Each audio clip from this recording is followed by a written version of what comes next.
This is reading the Rambam's Guide for the Perplexed, chapter 50, about the oneness of God. Know thou that studiest this my treatise, the belief is not the notion that is uttered, but the notion that is represented in the soul, when it has been averred of it that it is in fact just as it has been represented. If you belong to those who are satisfied with expressing in speech the opinions that are correct, or that you deem correct, without representing them to yourself and believing them, and still less without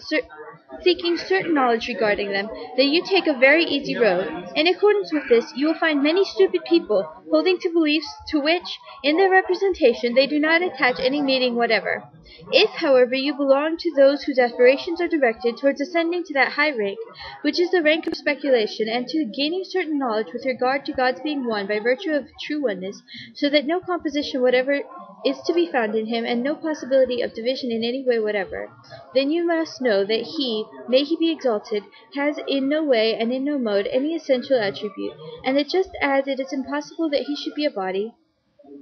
it is also impossible that he should possess an essential attribute. If, however, someone believes that he is one, but possesses a certain number of essential attributes, he says in his words that he is one, but believes him in his thought to be many.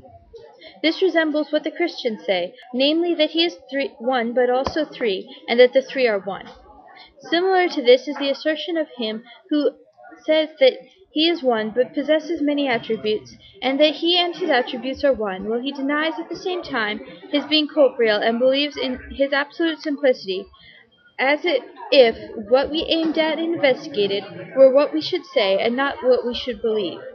For there is no belief except after a representation, and belief is the affirmation that what has been represented is outside the mind, just as it has been represented in the mind. If together with this belief one realizes that a belief different from it is in no way possible, and that no starting point can be found in the mind for rejection of this belief, or for the supposition that a different belief is possible, there is certainty. When you shall have cast off desires and habits, shall have been endowed with understanding, and shall reflect on what I shall say in the following chapters, which shall treat of the negation of attributes, you shall necessarily achieve certain knowledge of it. Then you shall be one of those who represent to themselves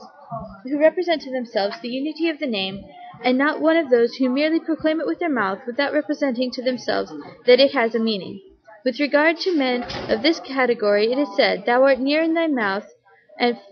far from in their reins." That is from Jeremiah chapter 12, verse 2. But men ought rather to be of the category of those who represent the truth to themselves and apprehend it, even if they do not utter it, as the virtuous are commanded to do, for they are told, "Commune with your own heart upon your bed, and be still." Selah. That is from Psalm chapter 4, verse 5.